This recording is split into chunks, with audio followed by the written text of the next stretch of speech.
नमस्कार दोस्तों। इस वीडियो में आपके लिए लेके आया हूं एक बहुत ही मज़ेदार कॉन्सेप्ट जो कि जुड़ा हुआ है सब्जेक्ट वर्ब एग्रीमेंट से।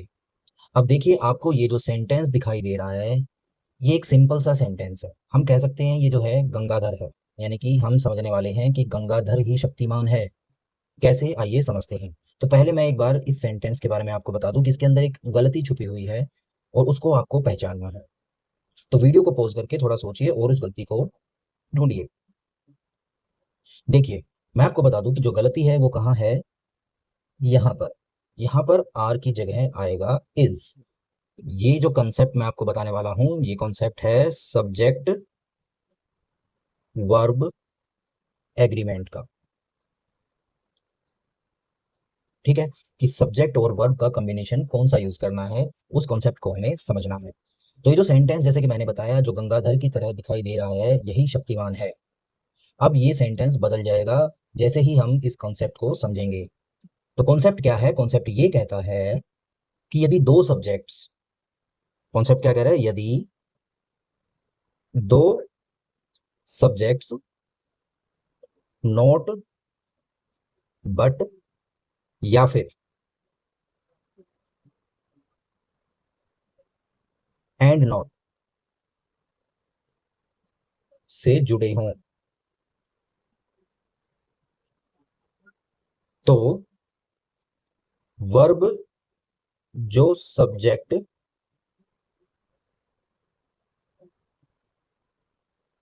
एंड नॉट के साथ नहीं है, उसके अनुसार होता है। तो यहां पर ये जो बात मैं समझाना चाह रहा हूं, उस पर ध्यान दीजिएगा कि यदि दो सब्जेक्ट जब नॉट बट या फिर एंड नोट से जुड़े हों, तो वर्ब जो सब्जेक्ट एंड नोट के साथ नहीं है, उसके अनुसार होता है। तो इसको सेंटेंस से समझते हैं। जैसे यहाँ पर जो आपको एंड नोट दिखाई दे रहा है, ये साधारण एंड नहीं है। ये वो वाला एंड नहीं है जो दो नाउन्स को कनेक्ट करता है। ठीक है, तो ये जो एंड नोट है, ये अपने आप में क्या है? एक फ्रेज है। अपने आप में एक फ्रेज है। और जैसा कि मैंने अपने वीडियोस में आपको पहले बताया है कि जो फ्रेज होती है वो क्या होती है, वो दो या दो से अधिक वर्ड से जो कॉम्बिनेशन बनता है उसको हम फ्रेज का कहते हैं। तो यहाँ पर ये जो एंड नोट है, ये एक फ्रेज का काम कर रही है, जिसका मतलब निकल के आता है बट नोट। ठीक है, तो अब ये जो सब्जेक्ट वर्ब एग्रीमेंट का कंसेप्ट है, वो ये समझा रहा है हमें कि जब दो सब्जेक्ट, यानी यहाँ सब्जेक्ट कौन कौन से हैं, एक तो शी है और एक उसके फ्रेंड्स हैं, हर फ्रेंड्स। अब ये जुड़े हुए हैं किससे? एंड नोट से। या तो वो नोट बट इस तरह से सेंटेंस से जुड़े हो, या फिर एंड नोट से जुड़े हो। तो इस तरीके से जुड़े हों, तो जो सब्जेक्ट एंड नोट के साथ नहीं है, उसके अनुसार वर्ब आएगी।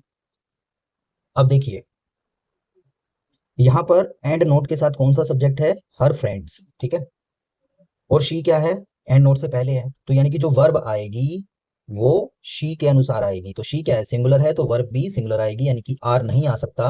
क्या आएगा यहाँ पर? इज आएगा। ऐसा कंसेप्ट कहता है। ठीक है, तो यहाँ पर जो सही सेंटेंस होगा वो होगा she and not her friends is guilty. एक दूसरे एग्जाम्पल से मैं आपको समझाता हूं। जैसे मैंने बताया कि जो सब्जेक्ट हैं दो, वो किससे जुड़ेंगे? या तो नॉट बट से जुड़ेंगे, या फिर एंड नोट से जुड़ेंगे। एक सेंटेंस ये लेते हैं, जैसे not she but her friends are guilty.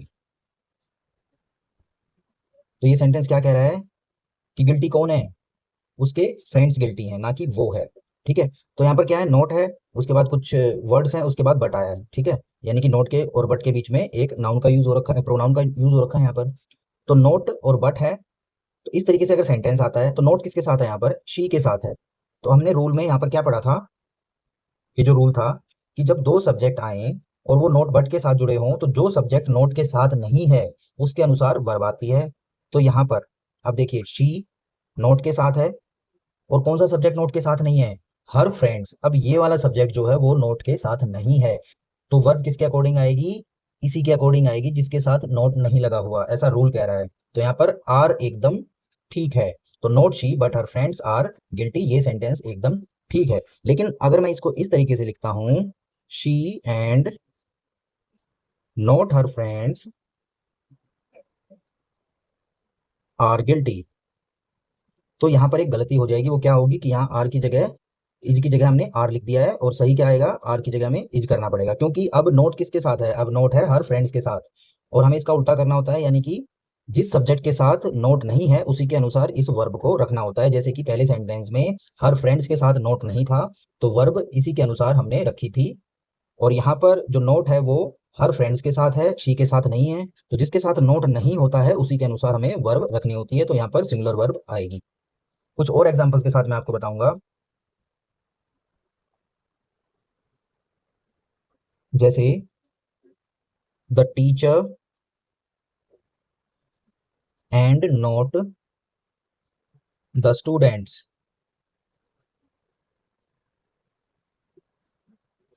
Were late today. अब सेंटेंस ये कह रहा है कि जो लेट था वो कौन था, वो टीचर लेट था।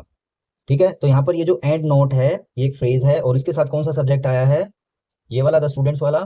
तो यानी कि जो वर्ब आएगी वो उस सब्जेक्ट के अनुसार आएगी जिसके साथ नोट नहीं है, तो नोट किसके साथ नहीं है, द टीचर के साथ नहीं है, तो इसी के अनुसार यहाँ पर ये वर्ब आएगी जो कि प्लूरल है। हमें क्या बनाना पड़ेगा, टीचर सिंगुलर है तो इस वर्ब को भी हमें सिंगुलर बनाना पड़ेगा। तो सही सेंटेंस होगा the teacher was not, sorry, the teacher and not the students was late today.